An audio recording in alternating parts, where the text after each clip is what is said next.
it's Shawna Jordan. Welcome to The Hungry Soul. Today we're going to make a cheesy baked potato corn chowder that is so yummy, comforting, and it's beautiful. It's got a lot of pretty colors in it. My husband has been out of town for 2 weeks and he's been eating restaurant food, so he's dying to come home and have some home-cooked meals. But I really miss him and I want to spend time with him when he gets home, so I'm going to make everything ahead of time so we can just heat it up and enjoy our time together this weekend. So let's get started. Right now I have a pan of baked potatoes in front of me. There's about 7 or 8 on here, and I've baked them for an hour at 350, and I rubbed them in olive oil and a little salt and pepper first. Now I'm going to peel them and I'm going to cube them into nice bite-sized chunks, and when I'm done with that we'll go over the rest of our ingredients and we'll get started. Alright, we're ready to get started. I've got my baked potatoes. I cut them in half, peeled the skin off. It came off really easy because of the baking, and you can see the size that I've cubed them. I like to leave them just a little bit bigger because they're going to break down in the soup and add some starch to the soup, and you don't want to cut them so small that they just disappear. I've also got some cheese here. I have a cup of shredded sharp cheddar. I have about 4 slices of American cheese there, and I also have some applewood smoked Gouda, a cup of it. I really recommend using a cheese with smoke, whatever you choose, because it adds a nice smoky flavor to the soup. Certainly don't have to. You can use any kind of cheese you like in this soup. I like the combination of the 3. The American makes it kind of silky, the sharp gives it a nice bite, and as I said, the Gouda adds some smoke. Look at all the beautiful vegetables we've got here. I've got some diced up celery, carrots, onion, red, yellow, and orange peppers. In the middle here I have a cup of chopped up bacon. It's a ½ pound, and I have 4 tablespoons of flour, 4 tablespoons of butter, and I also have a can of corn here. I have about 5 cups of water and a good cup of milk, or half and half, or whatever you prefer. You know, for the fat content, I like to use whole milk or half and half. And then back here I have a few cups of chicken stock. So let's go ahead and get started. We're going to start by getting our bacon going in the pan and browning it. We're going to take it out and put it on the side, and we're going to use the grease to start the soup. Okay, here we go. I've got all my ingredients ready. We're going to start with the bacon. I have my burner just over medium. Going to cook up this bacon to a nice brown, and then we're going to pull it out of the pan and strain it. We're going to leave all the bacon grease in the pan, and that's what we're going to cook in, as I said earlier. Okay, our bacon's done, and so we're going to go ahead, and I've strained it out and I've set it aside. So I have this little cup of bacon here, and I left all the grease in the pan, as I said. Now we're going to start to add our veggies, and if you look, there's all this like bacony goodness at the bottom and the rest of the oil. So first thing we're going to add to that is the butter. We want to increase the fat a little bit, and as it starts melting you can go ahead and start putting in your veggies. And I'm going to put them all in right now. So they're going to cook for about 7 minutes till they're soft and the onions are nice and transparent. By then, all the brightness will have come out in the peppers. Like I said earlier, this is a really pretty soup. It's just bright yellow, and it has all these great reds and oranges and greens and good stuff. So go ahead, you can hear that all mixing in with the butter and bacon. And as it cooks, it's going to start to lift all that stuff off the bottom of the pan, and it's going to deglaze it. And all that great flavor will go into all these veggies. Look at how pretty this is. And again, sorry about the camera. My husband is on the road, so I'm filming for myself. Okay, I'm going to go ahead. I'm going to let this cook for about 7 minutes, and I'll see you soon. Okay, it's been about 6 minutes. Our vegetables are pretty much ready. I just want to show you what they look like.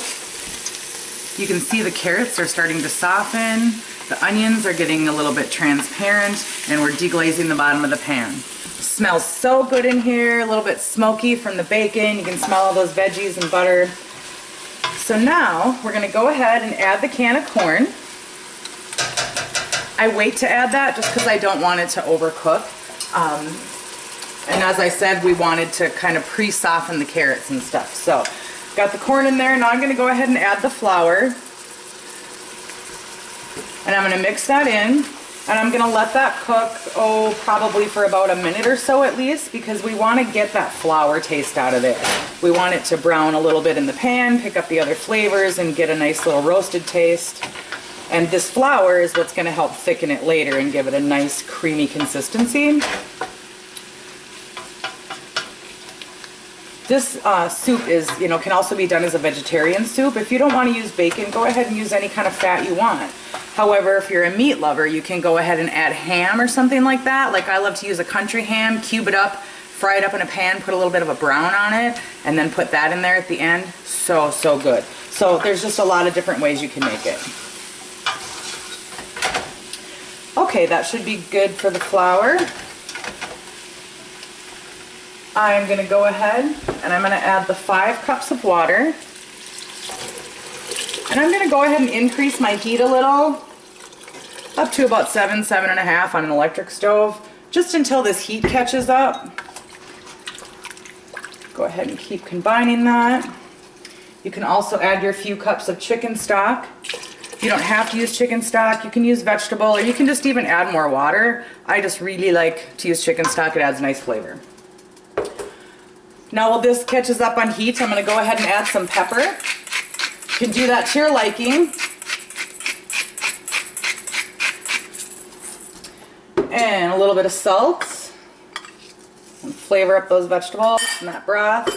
And keep in mind that the bacon has salt and the chicken broth has salt, so you don't want to overdo it. Okay, we're going to let this come up to temperature and start to thicken, and when it does, we're going to finish it up. Okay, we're just about up to a simmer here, and I've been just kind of continuously stirring it so it doesn't stick and the scorch on the bottom from the flour. And I can see that it's just starting to thicken a little bit. Something I want to do right now is I want to take a spoon and fish one of these carrots out of here. It's the hardest, biggest vegetable in there, and I want to make sure they're cooked before I finish off the soup. Ooh, that's hot. Just drain some of that liquid off, swipe a little carrot out of there. And they just are nice and soft, but they just have this tiny little snap to them, which to me is perfect because by the time this is done cooking, they're going to be nice and soft, but still hold their shape. Okay, see how it's getting foamy here? Definitely going to start to bubble and thicken. Okay, so when I tasted that carrot, it tasted just a little bit bland to me. So I'm going to go ahead and add just a little bit more salt to this. And a little bit more pepper.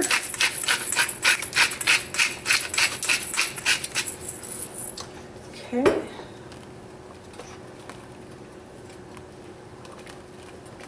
This is looking good. I'm going to go ahead and put in my milk, or half and half, or whatever you've chosen to use as a fat for yours. And again, we're going to bring up the temperature.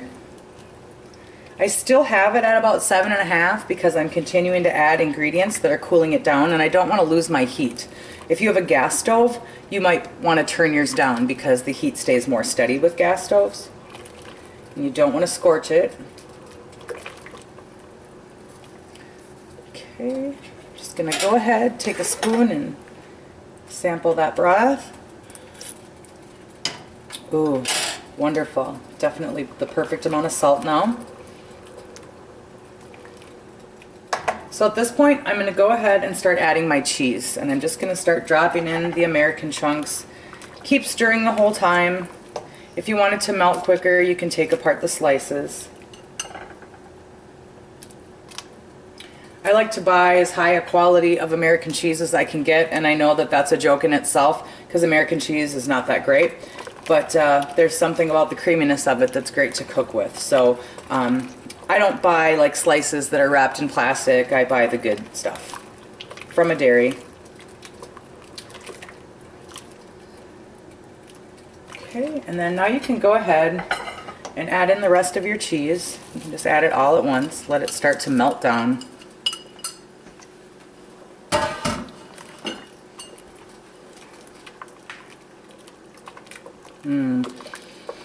Can smell all that smoke. It's just smelling delicious.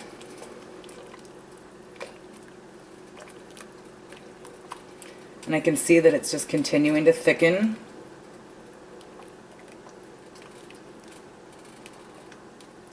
Okay, I'm gonna go ahead, I'm gonna drop my heat down a little now.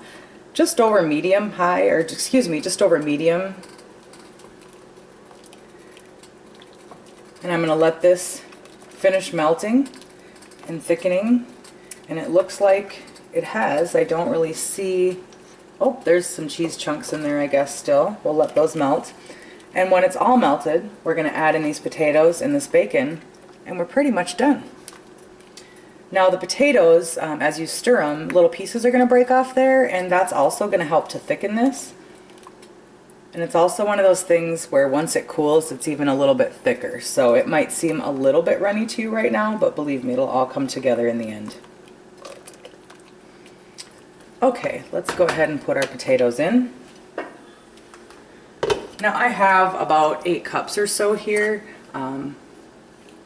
What I usually do is I put them in so that they're still below the level of the broth. Now be careful, don't let this splash up on you because this broth is so hot. If you find an eye stuck in there, go ahead and pull that out. And it looks like all my potatoes are going to fit in there. So see how they're kind of like poking out at the top? You know, there's enough in there that it's full of potatoes, but that I can still stir it. And go ahead and just give it kind of a vigorous little stir. You want to make sure you break them all up so that they're individually cubed. Sometimes after you cut them, they stick together. And don't be afraid to kind of push them up against the side. Give them a very, very gentle little mash, because as I said, we want just a little bit to go into the soup and thicken it.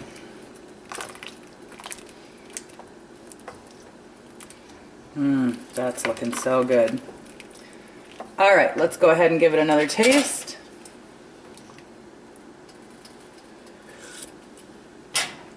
Oh, so good. All right, a little more pepper. And I am like a pepperaholic, so you might not like to use as much as I do. But I love the seasoning here. If you want to add like thyme or something like that, you sure can. Use the spices that you love. I kind of just like to leave it as it is and just enjoy all the great vegetables that are in there with all that cheesy smokiness. And go ahead and add in our bacon. You don't have to. If you want, you can reserve it and you can garnish with it.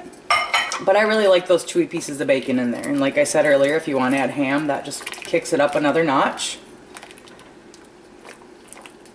All right, this looks great. Let's go ahead and scoop up a bowl of it and let's have a taste. Okay, our soup is done and we're going to go ahead and give it a try.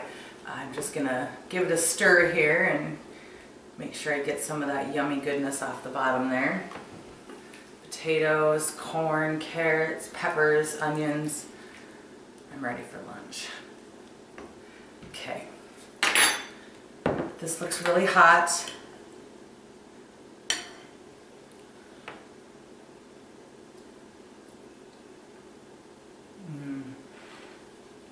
Very good.